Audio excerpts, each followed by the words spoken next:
तर तुम्हाला माहिती आहे आणि त्यांच्यावर जो अन्याय झालाय त्या अन्यायाच्या विरुद्ध न्याय मिळवण्यासाठी आज तुम्ही सर्व एकत्र आहात आणि जसा एका लेकीच्या पाठीवर तिच्या वडिलांचा हात असतो सदैव सदैव तिच्या वडिलांचा हात तिच्या पाठीवर राहतो तसंच तुमचा हात सदैव माझ्या पाठीवर राहू द्या आणि जर आपण शिवरायांचे विचार आज जपले असते तर हा अन्याय आज झालाच नसता आणि एक समाजसेवकाचा म्हणजे जसं माझ्या वडिलांची जी आज हत्या झाली ती झालीच नसती.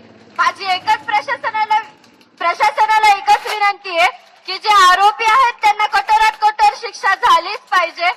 हात दिली लेकीने आणि संख्या आली लाखोने आज ही परिस्थिती झाली आहे कारण की जो आज आपल्याला अन्याय झालाय तो दूर करायचा आहे त्या न्यायाकडे जायचंय त्यासाठी कोणाचा जीव गमवावा लागत असेल याबाबत दुःखद कोणतीच गोष्ट नाहीये. म्हणून मी प्रशासनाला एक विनंती करते की ज्याप्रमाणे माझ्या वडिलांची हत्या झाली अशीच हत्या दुसऱ्या कोणाची होऊ नये त्यामुळे आरोपींनाही कठोरात कठोर शिक्षा झालीच पाहिजे. मी दोनच शब्दात तुम्हाला व्यक्त होणार आहे. पाठीमागं पोलीस प्रशासनातील सगळे लोक आहेत, इथं पण आहेत, त्यांना माझी एक विनंती आहे. हे जे घटनाक्रम झालाय सगळा, कालपर्यंत जे आरोपी अटक झालेत त्या एका आरोपीवर 10, 15, 20, 25 गुन्हे, कुठलीच कारवाई त्यांच्यावर नाही घडली. त्यांना सगळं अभय झालं. अभय होतं का खरंच?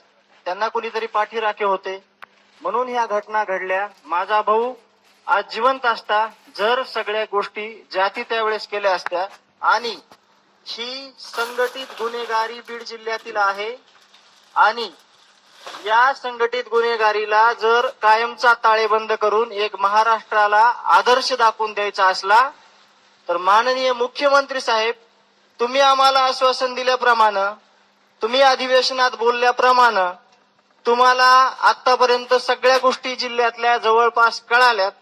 माझी एकच हात जोडून विनंती आहे, माझ्या भावाला, माझ्या कुटुंबाच्या प्रमुखाला, माझ्या गावाला आणि लाखो तुम्ही जे माझं जग ज्याच्यात सामावलेलं होतं, माझ्या कुटुंबाचं जग ज्याच्यात सामावलेलं होतं ते माझे भाऊ संतोष अण्णा देशमुख.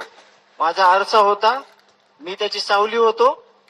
त्या भावाला लवकरात लवकर न्याय द्या, नाहीतर तुम्हाला सगळ्यांना न्याय देणं होत नसेल तर मला भाऊ आणून द्या.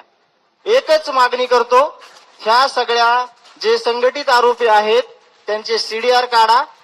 इथं पुण्यामध्ये काय काय घटनाक्रम घडला, कुठं ते थांबले, त्यांना कोण भेटले, त्या सगळ्यांचे सीडीआर काढा.